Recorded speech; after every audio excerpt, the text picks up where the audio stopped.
ವೀಕ್ಷಕರೇ, ವಿಶೇಷ ಕಾರ್ಯಕ್ರಮಕ್ಕೆ ಸ್ವಾಗತ. ಈ ವಿಡಿಯೋದ ಟಾಪಿಕ್ ಈಗಾಗಲೇ ನೀವು ತಮ್ಮನೇಲಿ ನೋಡಿದಾಗ ನಿಮಗೆ ಮಾಹಿತಿ ಆಗಿರುತ್ತೆ.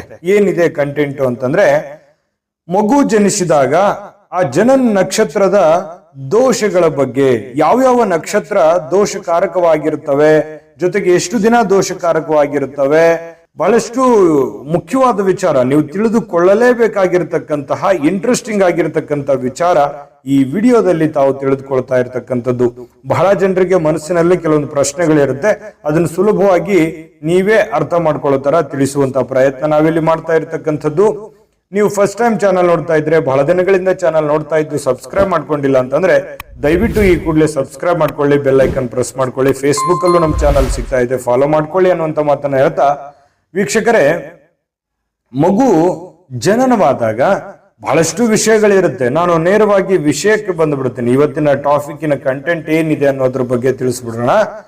ಮಗು ಹುಟ್ಟಿದಾಗ ಆ ಹುಟ್ಟಿರುವಂತಹ ಒಂದು ನಕ್ಷತ್ರ ಅದು ದೋಷಕಾರಕವಾಗಿದೆಯಾ, ಯಾವ ರೀತಿ ದೋಷ ಇರುತ್ತೆ ಅನ್ನೋದ್ರ ಬಗ್ಗೆ ನೋಡೋದಾದ್ರೆ, ನೋಡಿ, ಅಶ್ವಿನಿ, ಮಘ, ಮೂಲ ಈ ನಕ್ಷತ್ರಗಳ ಮೊದಲನೇ ಚರಣದಲ್ಲಿ ಮಗು ಹುಟ್ಟಿದ್ರೆ ತಂದೆಗೆ ದೋಷಕಾರಕವಾಗಿರ್ತಕ್ಕಂಥದ್ದು. ಎರಡನೇ ಚರಣದಲ್ಲಿ ಮಗು ಹುಟ್ಟಿದ್ರೆ ತಾಯಿಗೆ ಪೀಡೆ ಇರ್ತಕ್ಕಂಥದ್ದು. ಇನ್ನು ಮೂರನೇ ಚರಣದಲ್ಲಿ ಹುಟ್ಟಿದ್ರೆ ಮನೆಯಲ್ಲಿರ್ತಕ್ಕಂಥ ದ್ರವ್ಯಗಳು ಹಾನಿ ಅನ್ನುವಂಥದ್ದು ಕಂಡು ಬರುತ್ತೆ. ನಾಲ್ಕನೇ ಚರಣದಲ್ಲಿ ಮಗು ಜನಿಸಿದರೆ ಈ ನಕ್ಷತ್ರಗಳಲ್ಲಿ ಶುಭಕಾರಕವಾಗಿರತಕ್ಕಂತಹ ಫಲಗಳು ಸಿಗ್ತಾ ಇರತಕ್ಕಂಥದ್ದು. ಇನ್ನ ಆಶ್ಲೇಷ, ಜ್ಯೇಷ್ಠ, ರೇವತಿ ಈ ನಕ್ಷತ್ರಗಳ ಮೊದಲನೇ ಚರಣದಲ್ಲಿ ಮಗು ಜನಿಸಿದರೆ ಶುಭಕಾರಕವಾಗಿರತಕ್ಕಂತ ಫಲ ಸಿಗುತ್ತೆ. ಎರಡನೇ ಚರಣದಲ್ಲಿ ಮಗು ಜನಿಸಿದರೆ ಕೆಲವೊಂದು ಹಣಕಾಸಿನಲ್ಲಿ ನಷ್ಟಗಳು ಸಂಭವಿಸ್ತಕ್ಕಂಥದ್ದು. ಮೂರನೇ ಚರಣದಲ್ಲಿ ಮಗು ಜನಿಸಿದರೆ ತಾಯಿಗೆ ಕೆಲವೊಂದು ಅನಿಷ್ಟಗಳು ತಗಲ್ತಕ್ಕಂಥದ್ದು. ನಾಲ್ಕನೇ ಚರಣದಲ್ಲಿ ಮಗು ಜನಿಸಿದರೆ ತಂದೆಗೆ ಅರಿಷ್ಟಗಳು ಕಂಡು ಬರ್ತಾ ಇರುವಂತದ್ದು. ಇನ್ನು ಪುಷ್ಯ ನಕ್ಷತ್ರದಲ್ಲಿ 2 ಮತ್ತು 3ನೇ ಚರಣದಲ್ಲಿ ಮತ್ತು ಮಘ ನಕ್ಷತ್ರ, ಉತ್ತರ ನಕ್ಷತ್ರಗಳಲ್ಲಿ 1ನೇ ಚರಣದಲ್ಲಿ ಮಗು ಜನಿಸಿದರೆ, ಇನ್ನು ಚಿತ್ತ ನಕ್ಷತ್ರದ ಮೊದಲೆರಡು ಚರಣದಲ್ಲಿ ಮಗು ಜನಿಸಿದರೆ, ಇನ್ನು ಪೂರ್ವಾಷಾಢ ನಕ್ಷತ್ರದ 3ನೇ ಚರಣದಲ್ಲಿ ಗಂಡು ಕೂಸು ಜನಿಸಿದರೆ ತಂದೆಗೂ, ಹೆಣ್ಣು ಕೂಸು ಜನಿಸಿದ್ರು ತಾಯಿಗೂ ಕೆಲವೊಂದು ಅನಿಷ್ಟಗಳು ಕಂಡು ಬರ್ತಾ ಇರತಕ್ಕಂಥದ್ದು. ಇನ್ನು ಜ್ಯೇಷ್ಠ ನಕ್ಷತ್ರದ ಕೊನೆ 2ಗಳಿಗೆ, ಮೂಲ ನಕ್ಷತ್ರದ ಆರಂಭದ 2ಗಳಿಗೆ ಎಲ್ಲಿ ಜನನವಾಯಿತು ಅಂತಂದ್ರೆ ಅಭುಕ್ತ ಮೂಲ ಎನಿಸುವಂತದ್ದು. ಈ ಕೂಸಿಗೂ ಅಥವಾ ತಾಯಿಗೂ ತಂದೆಗಳಿಗೂ ಕೆಲವೊಂದು ಪೀಡಾ ಪ್ರಾಪ್ತಿ ಆಗುವಂಥದ್ದು ಕಂಡು ಬರ್ತಾ ಇರುವಂತದ್ದು. ಇನ್ನು ದೋಷದ ಅವಧಿ ಯಾವ ತರ ಇರುತ್ತೆ ನೋಡಿ. ದೋಷದ ಅವಧಿ ಹಾಗೂ ಶಾಂತಿ ಮಾಡ್ತಕ್ಕಂಥದ್ದು ನೋಡಿದ್ರೆ, ಪುಷ್ಯ ನಕ್ಷತ್ರಕ್ಕೆ 3 ತಿಂಗಳು ದೋಷ ಇರ್ತಕ್ಕಂಥದ್ದು. ಅದಕ್ಕೆ ಏನ್ ಮಾಡ್ಬೇಕು, ಆಕಳ ಕರು ಸಹಿತವಾಗಿ ಆಕಳು ದಾನವನ್ನಾಗಿ ಕೊಡ್ತಕ್ಕಂಥದ್ದು ಈ ಒಂದು ದೋಷಕ್ಕೆ ಪರಿಹಾರ ಅನ್ನುವಂಥದ್ದು.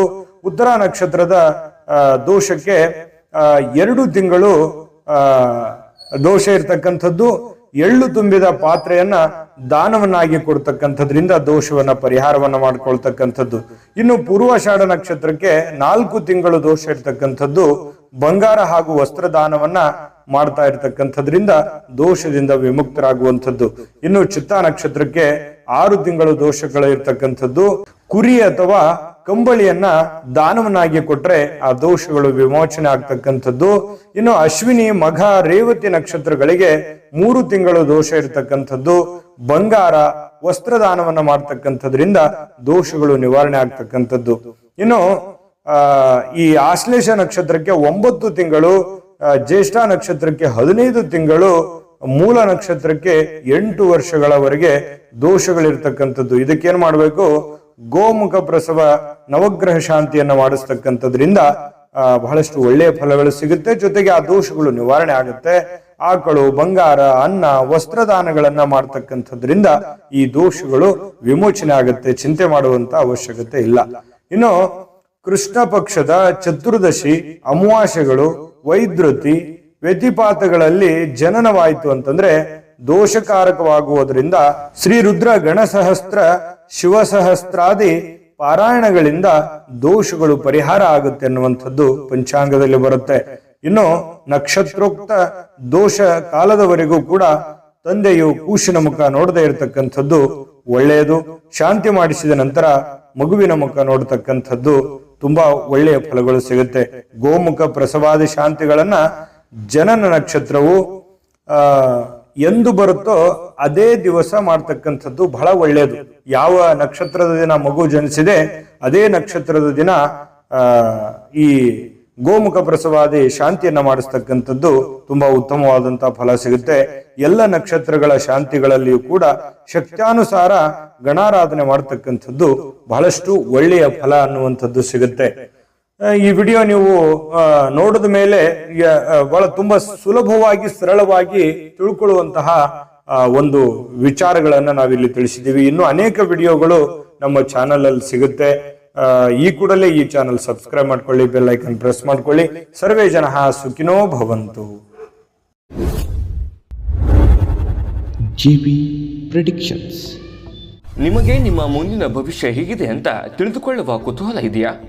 ಹಾಗೂ ನಿಮ್ಮ ಮಕ್ಕಳ ಮುಂದಿನ ಭವಿಷ್ಯ ಹೇಗಿದೆ ಅನ್ನುವಂತಹ ಕುತೂಹಲ ಕೂಡ ಇದ್ದೇ ಇರುತ್ತೆ ಅಲ್ವಾ? ಹಾಗಾದರೆ ನಿಮಗೆ ನಿಮ್ಮ ಜಾತಕದ ಅವಶ್ಯಕತೆ ಇದೆ.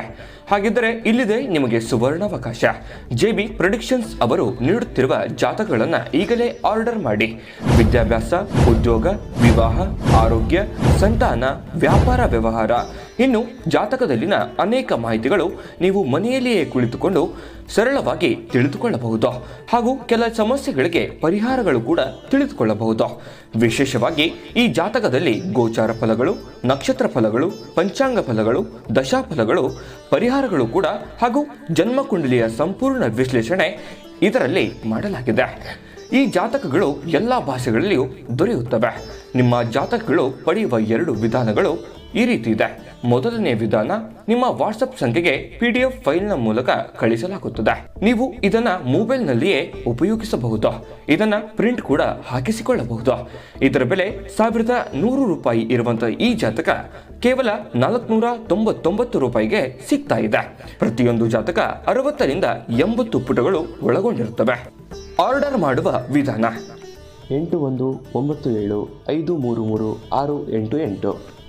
ಈ ವಾಟ್ಸಪ್ ಸಂಖ್ಯೆಗೆ ನಿಮ್ಮ ಹೆಸರು, ಜನ್ಮ ದಿನಾಂಕ, ಹುಟ್ಟಿದ ಸಮಯ, ಹುಟ್ಟಿದ ಜಿಲ್ಲೆ, ಈ ಎಲ್ಲ ಮಾಹಿತಿ ವಾಟ್ಸಪ್ ಮಾಡಿ ನಿಮ್ಮ ಭವಿಷ್ಯದ ಕನ್ನಡಿಯನ್ನ ಪಡೆದುಕೊಳ್ಳಿ.